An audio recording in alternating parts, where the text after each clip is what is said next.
Much better, much better. Thank you for the prayers, well wishes. It was a rough one. Yeah, found everybody had something, had it. Yeah, yeah. Still got a lingering cough, but uh,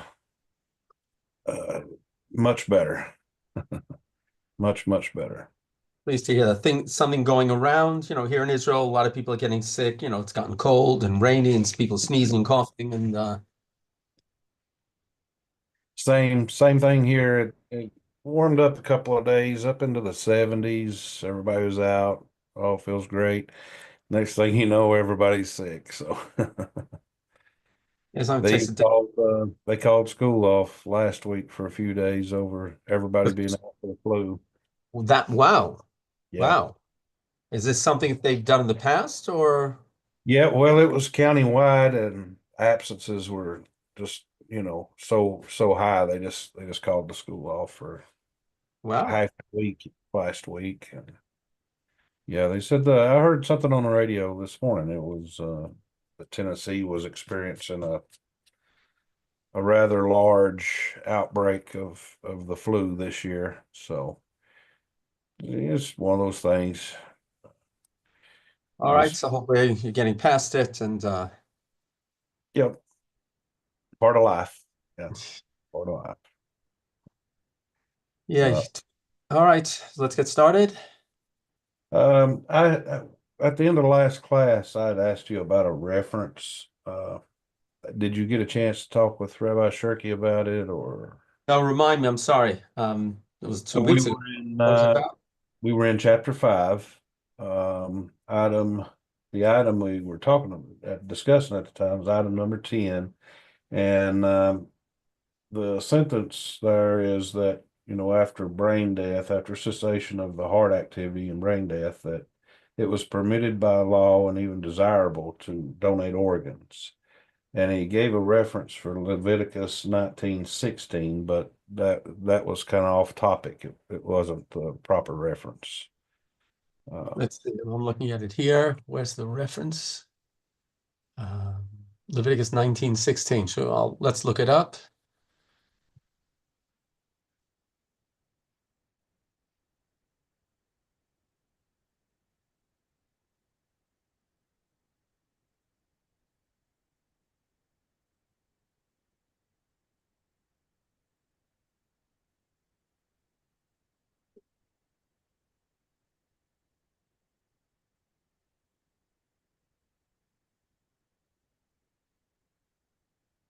What chapter? 19 or yes, 10? sir. 19 verse 16. No, that's definitely not it. Let's see. What would he have been referring to? No, it's not one of these. Let's see. From the beginning. Do I have the book in print here? Did you look it up in the book, the printed version? Yes, that's what I'm looking at. Printed version. And that's what it says there too? Yes.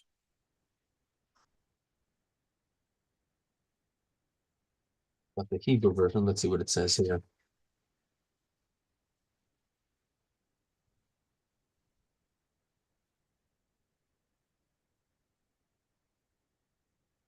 Yeah, it's a mistake. It's what it is here. All right, I'll figure it out. Let's see where it would be. Um, let's see if there was a mistake in the chapter, maybe. Let's see, the same verse. Says verse 16. No, it's not in the previous chapter. I think that sometimes happens to him. Yeah. Yeah. No, it's not in the one after that either.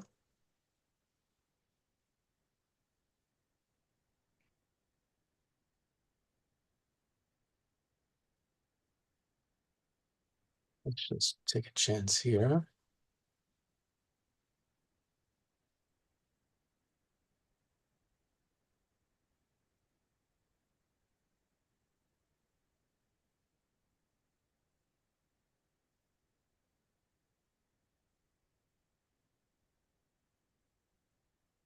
Let everybody know this coming Sunday, I'll be putting out a link, but Rabbi's going to host us for just a Noahide gathering online Zoom call if you have questions, topics you want to discuss.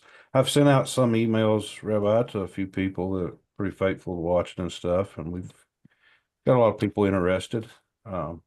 So it should be a good meeting. I'm telling everyone 12 noon Eastern Standard Time, so same time as the class. Okay. It's Sunday. Tell them I want to see them with either a cup of coffee, a cup of hot chocolate, a beer, glass Cold of beer. wine, something, I want it to be a calm, friendly atmosphere where everybody feels at home, and comfortable. Awesome. It will not be on YouTube and it will not be recorded, so no worries there. All right.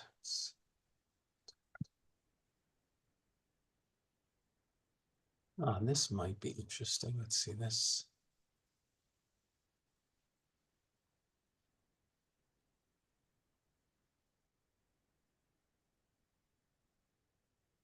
So we're trying to figure out a reference in the book here Rabbi Cherki had given for donating organs. Just let everybody know what we're doing here. I'll confirm it either with Rabbi Chaim or with Rabbi Cherki. He put it right next to that once a person is brain dead, to remove or harvest organs in order to replant it, transplant it into somebody else to save somebody is permitted, and even a worthwhile deed, something to be recommended. And the source we've seen the printed version in this online, the virtual version that I have, it says Leviticus 19, verse 16, right? And that verse is talking about we should not pass on rumors about other people or gossip or definitely not badmouth anybody else. Confronting them is one thing, but not behind their back. Is that the correct term, Loshen Hara? Well, Lashon Hara is when you're actually saying something bad about someone. Evil speak. Right, evil, the evil tongue or whatever. Evil from the point of view, you're causing damage to somebody else. And if we've ever been in a situation where somebody is spreading rumors about us, whether they're true or not, but they're detrimental to our reputation and to good relations with other people, we all know how painful it could be, especially when you don't even know who's doing it. And it gets and it could really spread. So that's actually what we call Lashon Hara. Lashon means language. It also means a tongue, the actual body organ.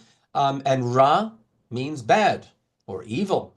So Lashon Hara is bad language, or is bad when you're speaking badly about somebody else. Gossiping is even when you're not saying necessarily anything bad, but you're talking about somebody else's business, and not to them. You're spreading things about them that whether it's good or bad, that's sort of irrelevant because again, many people are private or don't want their even regular neutral business being told around. So, and of course, once you get into the habit of talking about other people, well, it can easily descend into actually speaking badly about other people. We all know that, everybody likes to get a laugh. And it happens too often. And you see it on the TV and in movies, and it's as if everybody's doing it. But getting a laugh at someone else's expense, you're basically hurting that other person, actually injuring them. Whether they can sue you or not is sort of irrelevant. But we all know in our hearts that if you're getting a laugh at someone else's expense, that's terrible. So that's what that verse in Leviticus, Vayikra, the third book of the 5 books of Moses of the Torah, and chapter 19 and verse 16, as it says in the source. I have a feeling that it's supposed to be verse 18. I was getting ready to ask you if that was where it was coming, verse 18, because that's love your fellow as yourself. Right. So, And that is a very loving your neighbor as yourself. It's a beautiful phrase. It's a beautiful rule, very difficult to actually apply truthfully up to the standard. But again, the Torah doesn't expect us to be superhumans or to be angels. The Torah, the author of the Torah, we believe, is God, the creator, the designer and the creator of every creature. and of course of human beings. So God knows what's possible and what's not. The fact that it's, let's say, to be perfectly applied, that really I love everybody as I love myself, that might be, you might be a bit, you might need some therapy then, because a person Very is supposed difficult. to, sorry? I said that would be very difficult to do. And very difficult to do. If it was even healthy to do that, we know that we should love ourselves. We should teach our children that they self-appreciation and feeling good about themselves. But in the same way, we feel good about ourselves and we want to be treated in a certain way. We should definitely treat others in that same way. Now, even in Jewish law, it's used as also a not just a good idea or like a golden rule. It can actually have legal manifestations, legal consequences, because you're supposed to treat everybody the same way you want to be treated, and it becomes a very general. It can be used in a very general sense. So let me give you an example. It used to be in ancient times, um, people would be matched for marriage, right? If they weren't married, two single people, it could be one family has a son, the other family has a daughter, and they for whatever reason, they decide it's a good match and they want to bring the couple together. That's one possibility. The other possibility is sort of, if you heard of the term, I assume it existed, mail order brides, when people were living in frontier land, conquering the West and so on, and there weren't enough women, good women around, and there were women that were didn't have much prospects where they were, let's say back east. So you could, today it would be a dating app, but at least with dating apps you can get more information and a picture. Though I've never used a dating app, thank God I never had to do that. But there's nothing wrong with it. There, But if there are actually still mail order brides as well, Rabbi. You can still. Okay. Okay, so it could happen. People should not be alone. The question is, can you trust the information that somebody is supplying you with, whether in a dating app or a mail order system, whether it's from Eastern Europe or wherever it happens. So the sage is talking about getting married to someone or betrothing someone before you've seen them. The sage says that's not a good thing. Why? They quote this verse, love your neighbor as yourself. Because what happens?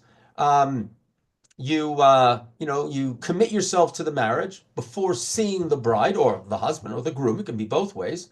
And when you finally see them, you say, uh-oh, I'm not attracted to this person, or it could be even worse than that.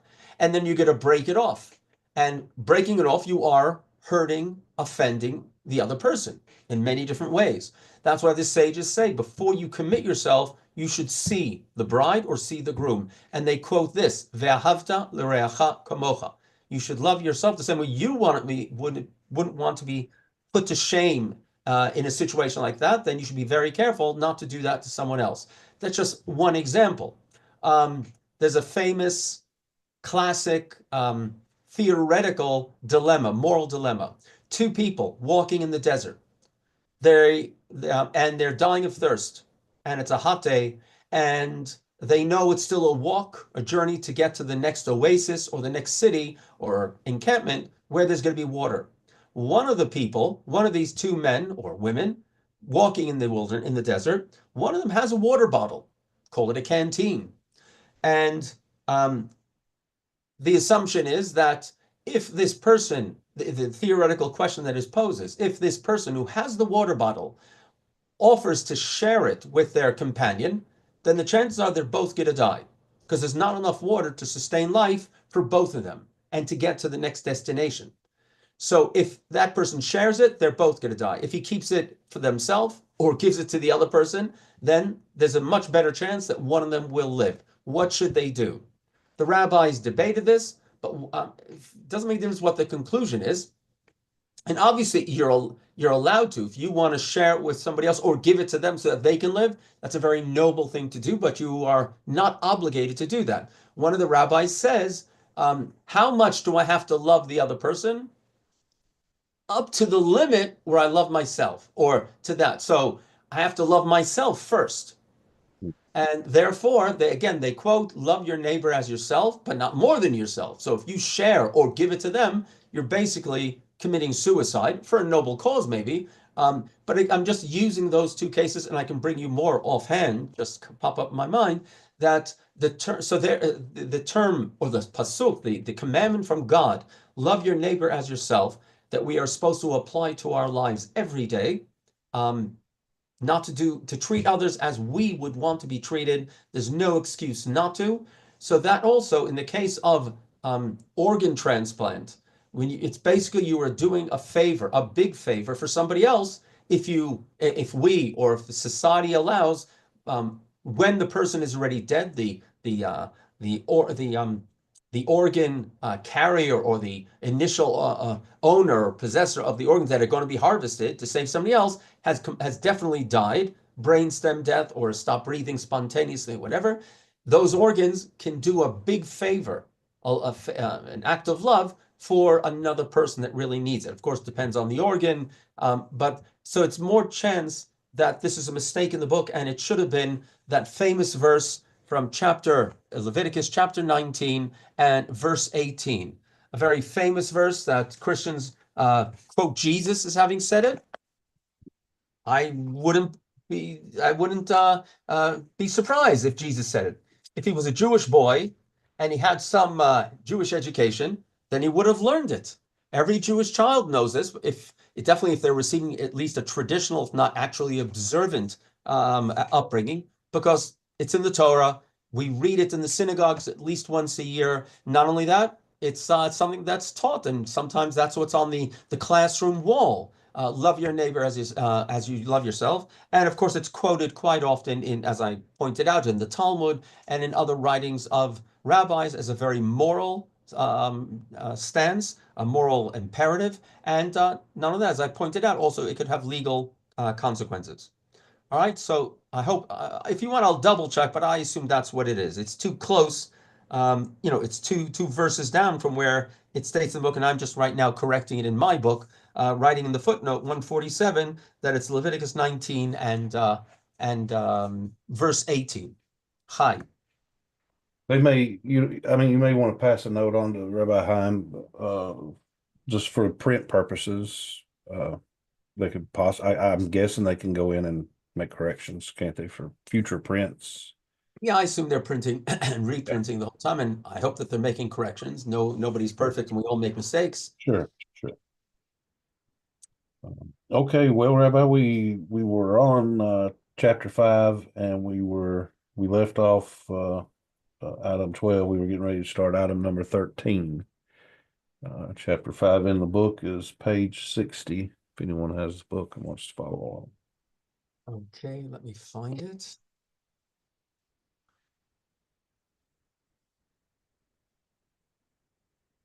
Okay, so you said we're on sentence or paragraph 13? Yes, sir. Okay, let me try to share it on the screen.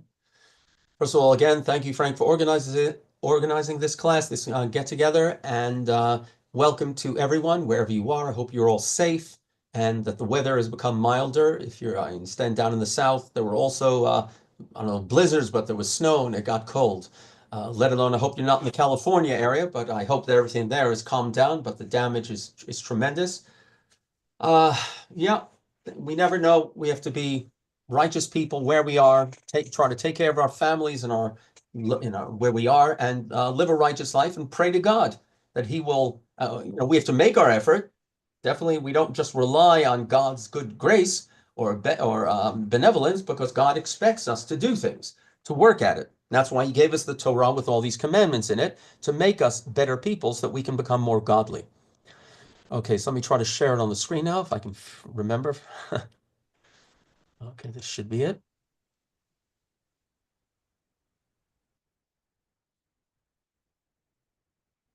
All right, everyone, once again, good evening. For me, it's good evening. For you, it's hope you're having a decent day, had a good morning. Rabbi Cherki, he's the author of this book called the Brit Shalom, the Covenant of Peace, which is an extension or an expansion of the 7 Noahide instructions, laws, imperatives.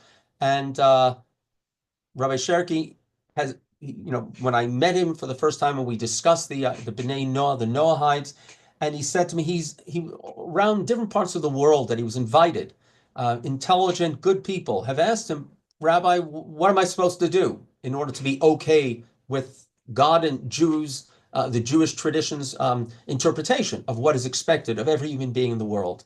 And when Rabbi Cherki would say, well, the seven Noahide laws that many people said to him on different occasions, Rabbi, I know about the seven. That's easy. Give me more. And Rabbi Cherki would say, this is what he told me, he would say to him, first of all, if you want to keep other mitzvot, as we call the commandments in the Torah, there are many others. You can choose to do others. Just know you're not commanded. It's, but you have the feeling, and Rabbi Cherki would say, I think respects and admires people who want to do more, who want to be closer to God, and they feel this is the way. It's based on scripture, holy writ that God dictated to Moshe. But what he did in this book, you think the seven are easy? I wish I could keep these as to the level that Rabbi Cherki instructs, or at least interprets, and he's not making it up. That's why he's a scholar, and that's why he put the footnotes in. So if you want, you can go online, and some of these sources will come up, even translated to English. Definitely the Talmudic. When you see Bavli, as I see, let's say footnote 148. He went through, the rabbinic literature on the matters of the issues of what was expected of every human being in the world, whether you call yourself a Noahide or just a good person that believes in God and that God left instructions. So Rabbi Cherki, recently when I discussed with him some issues, just point what kind of guy he is. Like I said, he's a scholar. It's a pity he doesn't speak English better.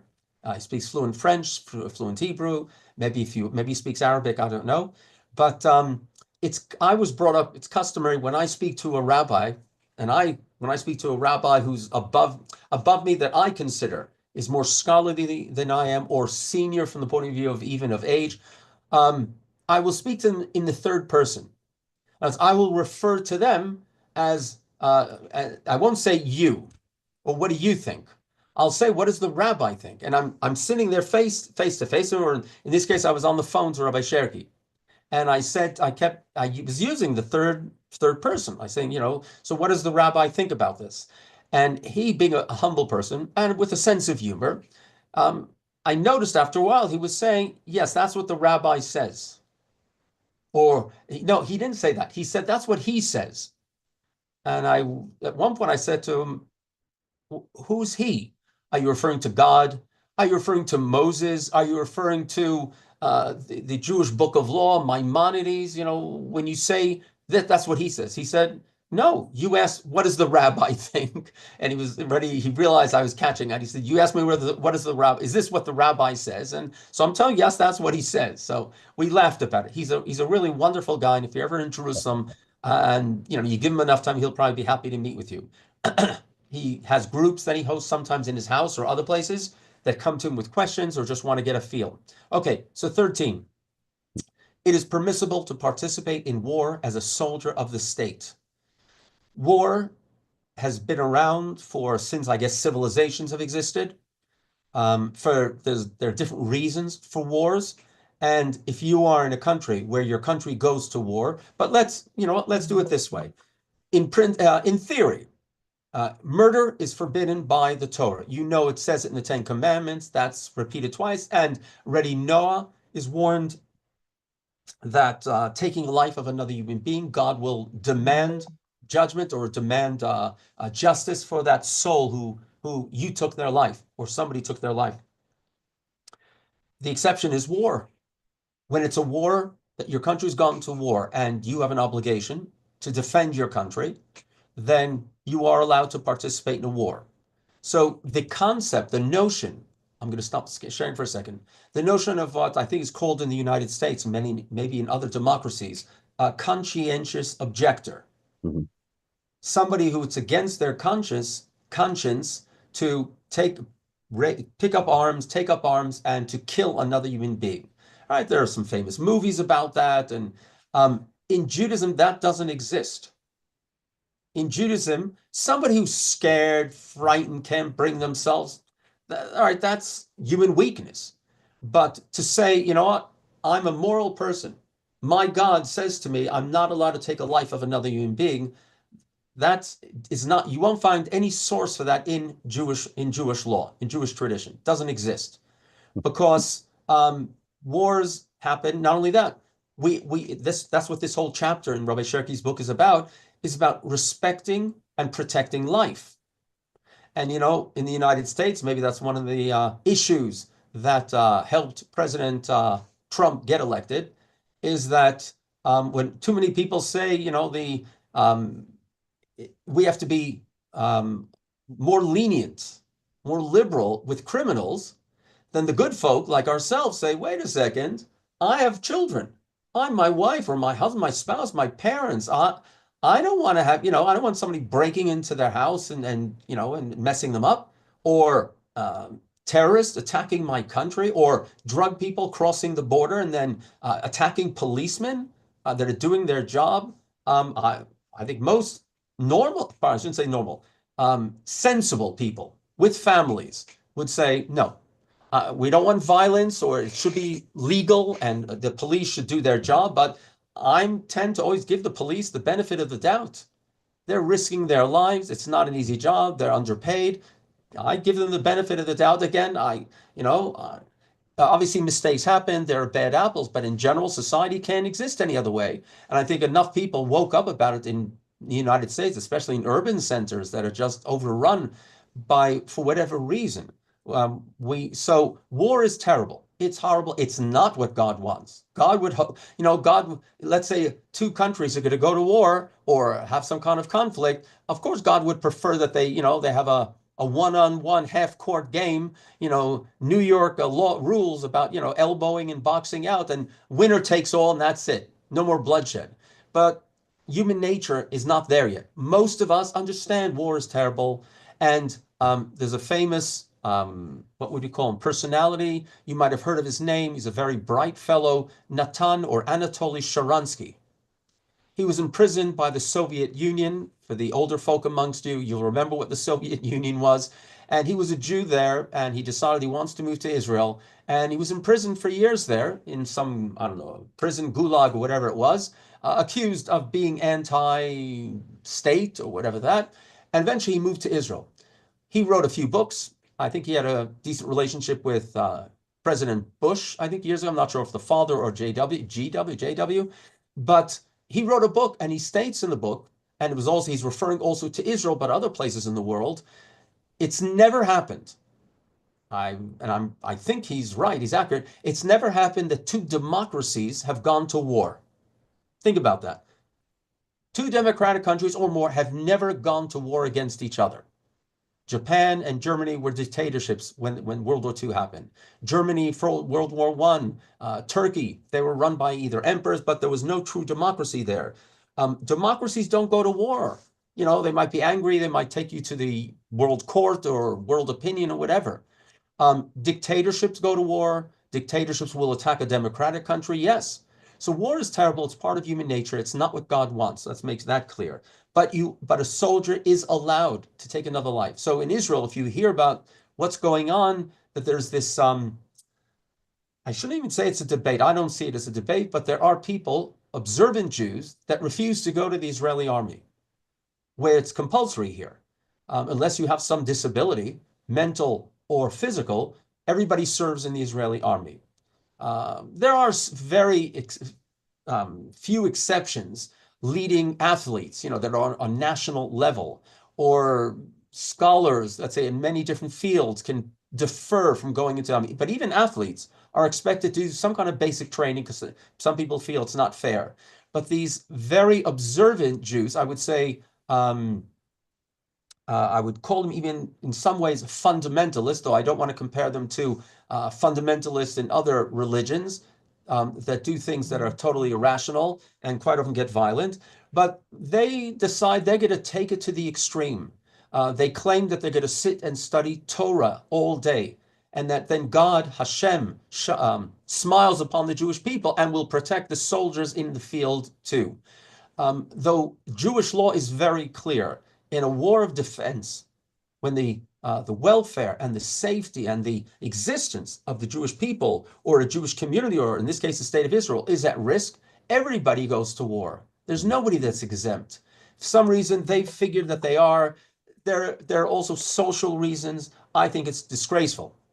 But I just want to make sure it's clear. It's not because they say it's immoral to kill another human being. That's not the case. That you would have found maybe in very religious Christians. Because, and I think I've discussed this in the past, they mistranslated the Ten Commandments. The sixth commandment, you shall not murder, as it should be translated from the Hebrew, because there are, as in English, there are two words for the act of taking another life. In English, there would be also killing or murder. In Hebrew, there are two words. The word used in the Ten Commandments, the sixth commandment, is you shall not murder.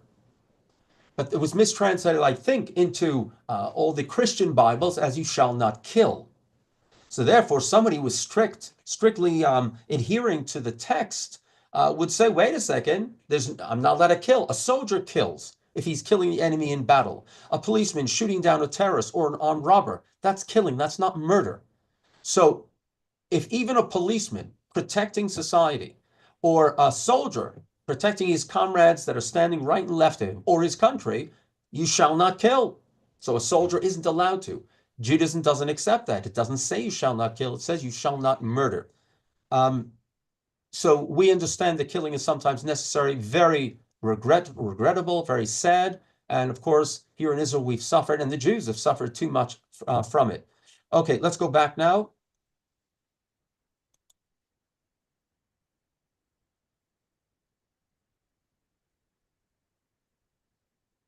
The only two democracies, Rabbi, that I know of that went to war was America and Great Britain. It was a monarchy. Well, that's true. Yeah. They But did have a parliament. our country is based on English common law.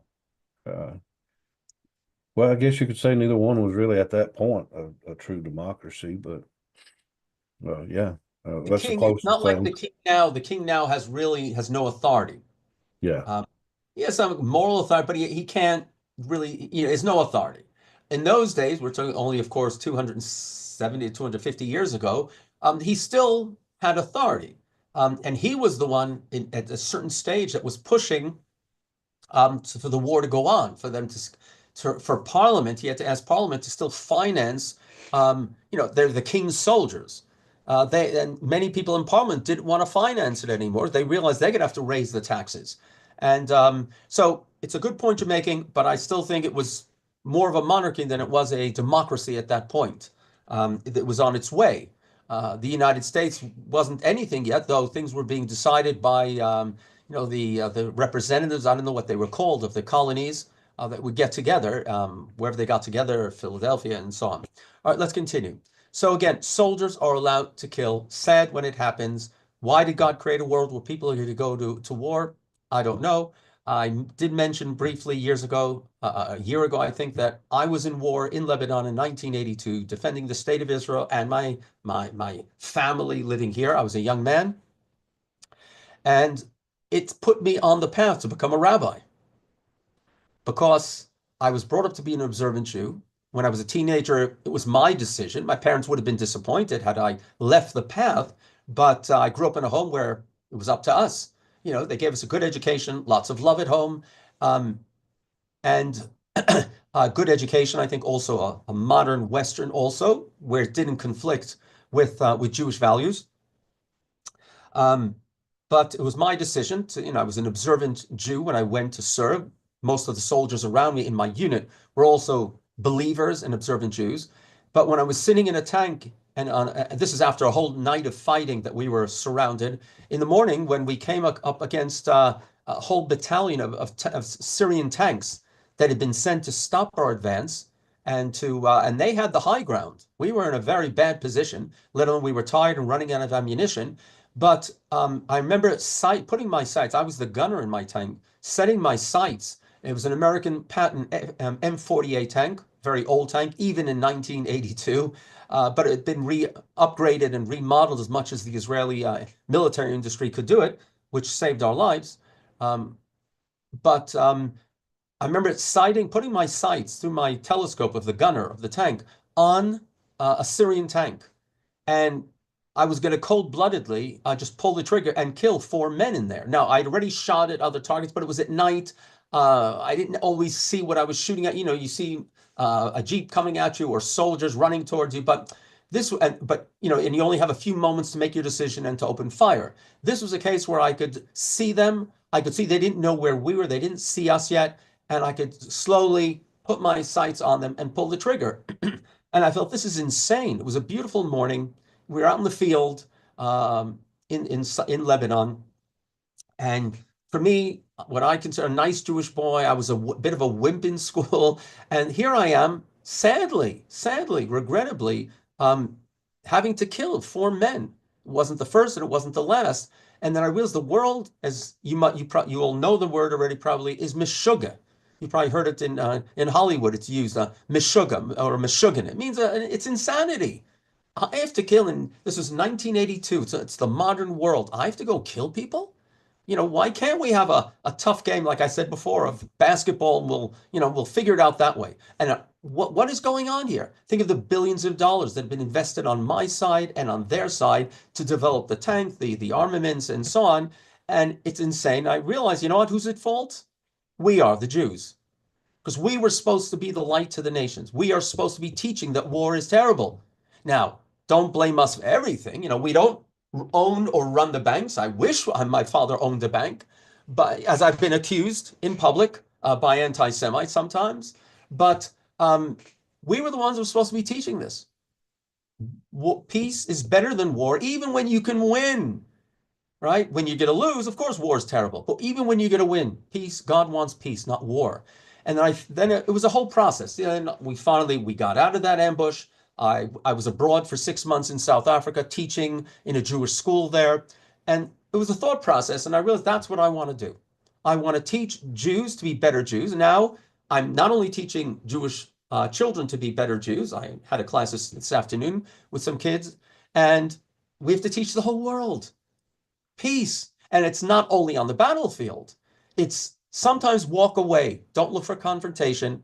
Don't be a wimp. You don't have to be a doormat, but don't look for confrontation. And peace is always better than war, even when we can win.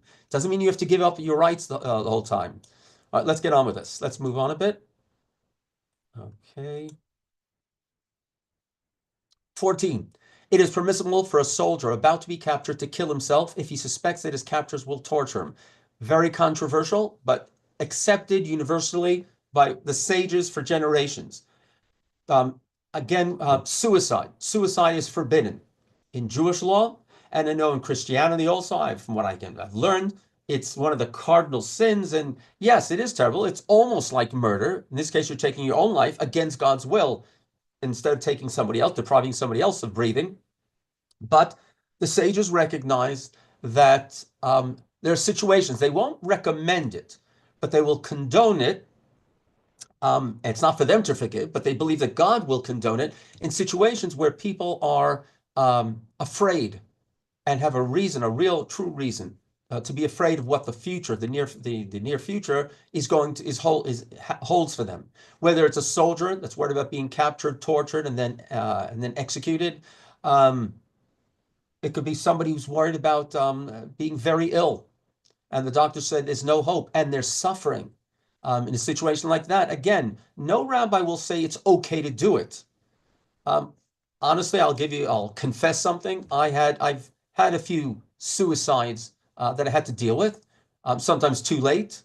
But I had one case that I remember, and it was again it was an education for me. A woman whose family had asked me to go, as the rabbi, to go speak to their sister, an older woman, didn't have any family except for her. She didn't have her own family, spouse, and children.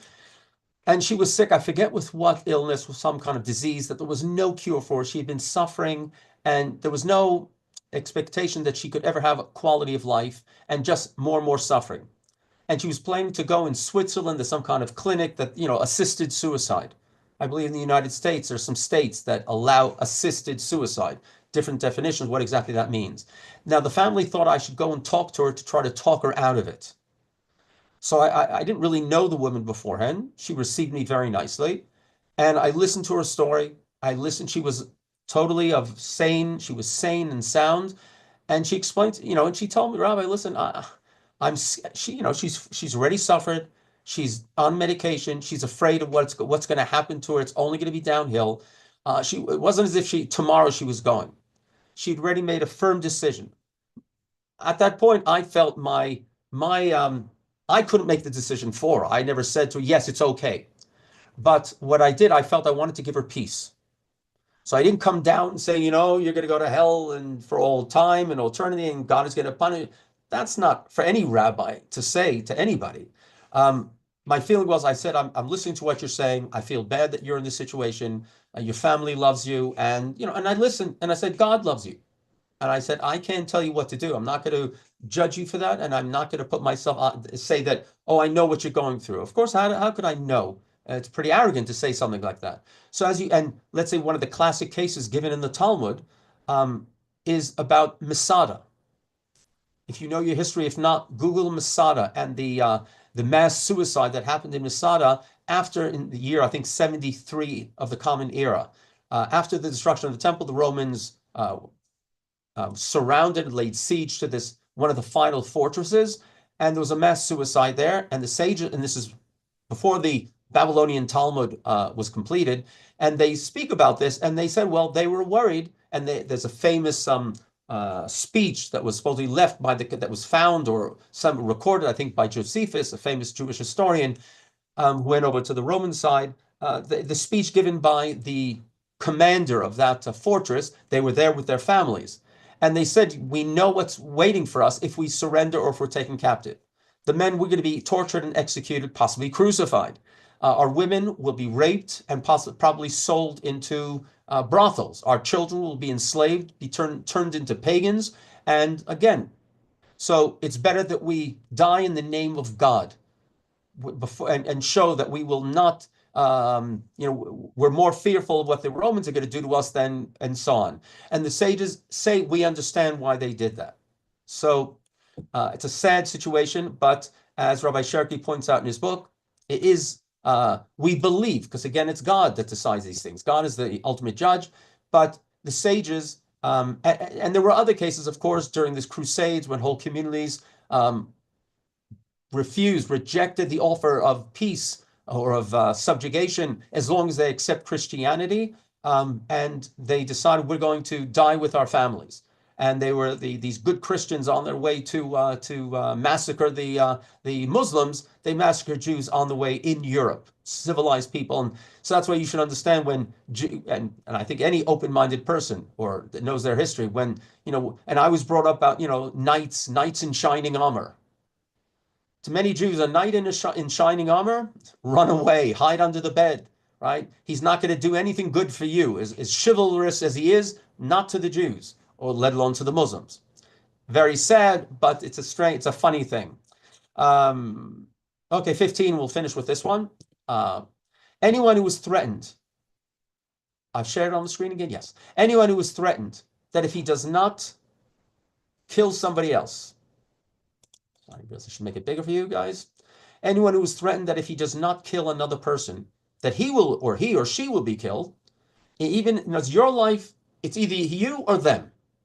And again, you or them means it's not that they're trying to kill you, so then you can kill them, because then they're not innocent bystanders or innocent victims.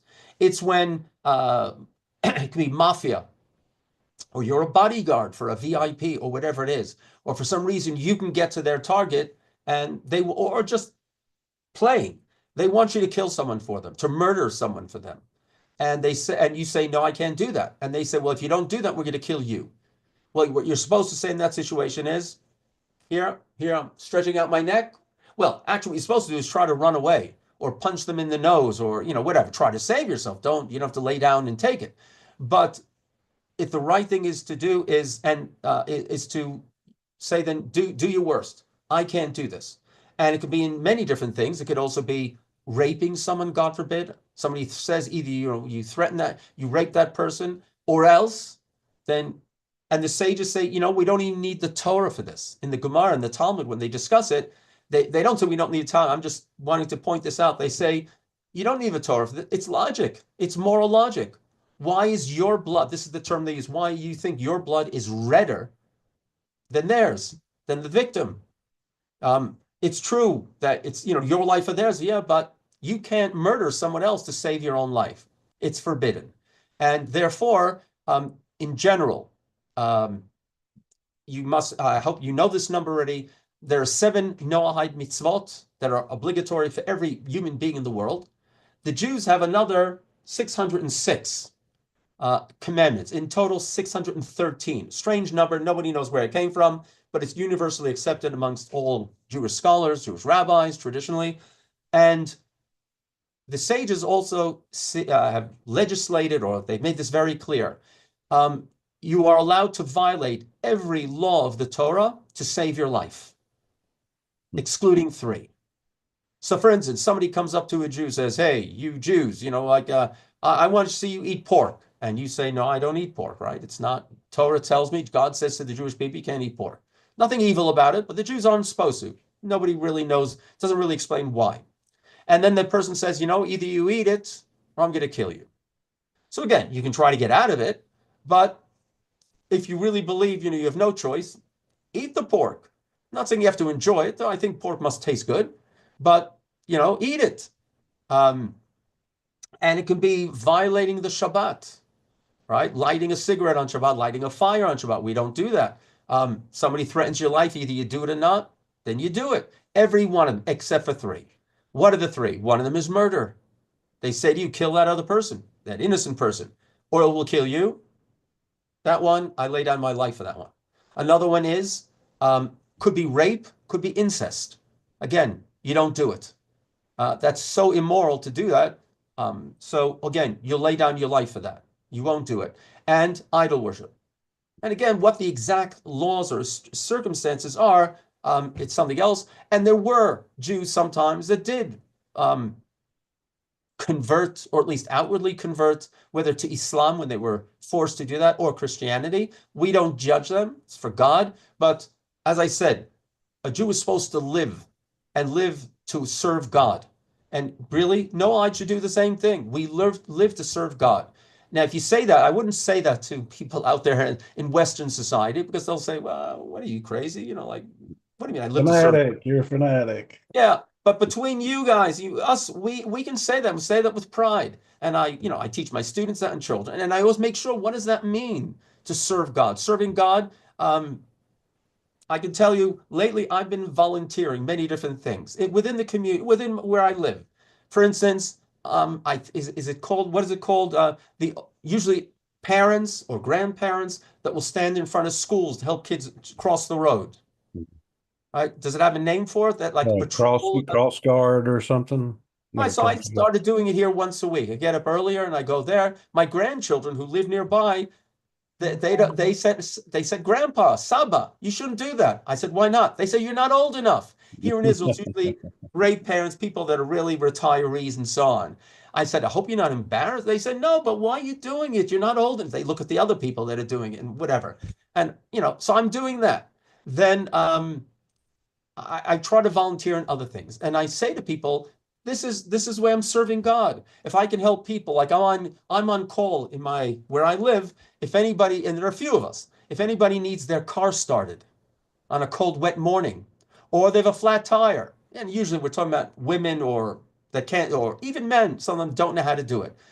Call me up. There's an app. It's a national thing here. It isn't, but I'm one of the local volunteers here.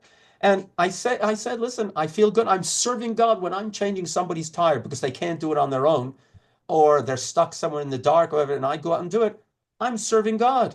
So when we talk about we need to serve God, we need to be good people. We need to treat our spouses first. Charity starts at home. Our spouses, our children, our parents. We have to be good people to them. That's service of God. We have to spread the message that that's what God the Creator wants, us to be good and righteous and kind people, honest people. There's so many different ways, and you have to choose your own way of how to serve God. Of course, a prayer in the morning helps us get started, maybe a prayer before you go to sleep at night, confessing to God, not to anybody else. But and then saying thank you to God when we eat something. Say, God, this is a good burger, a good steak, or whatever it is. I love it. A nice piece of carrot cake or pumpkin pie. That's also, but that's sort of the ritualistic side. Service of God, the most important is how we treat other human beings, and I would say also the environment. Without getting into the debate about global warming, yes, there are problems and we should be doing more and so on, but I don't know how to do it. It's above my pay grade, but we should be conscious of it. Mhm. Definitely cleaning up and not throwing, littering. I was brought up definitely, you don't litter, you don't throw things when you're driving in a car, you don't throw it out the window, or you see, your kids drop something on you pick it up, it's all part of it. So between us, we can talk about serving God. Outwardly, I would say to other people, I believe that God wants us to be righteous and good people, kind people, honest people. I think that everybody should hear that message and can accept it. So we'll finish now. I've got to go babysit for a granddaughter. Anybody, Frank and I will organize it. Frank, what time is it going to be on Sunday? 12 Eastern Standard Time. If you could, Rabbi, we just had one question. And, I know there's hopefully you can be brief. I don't want to hold you too long because I know you can expand upon. But if you could drill down exactly the difference between murder and killing. I personally often just say murder is more of a crime of passion, of hate, jealousy, envy, those things. And killing is something you may do in self-defense, an act of war. There's no connection to the victim or the person that you're killing. It's Okay, just it's something. not always simple, but I think I can give Right, a, right. a, a very simple, but I think correct guideline. First of all, murder is when it's immoral. Now, we have to decide what's a murder is when you take someone else's life and it's immoral or illegal. That's when it's murder. It's the same act.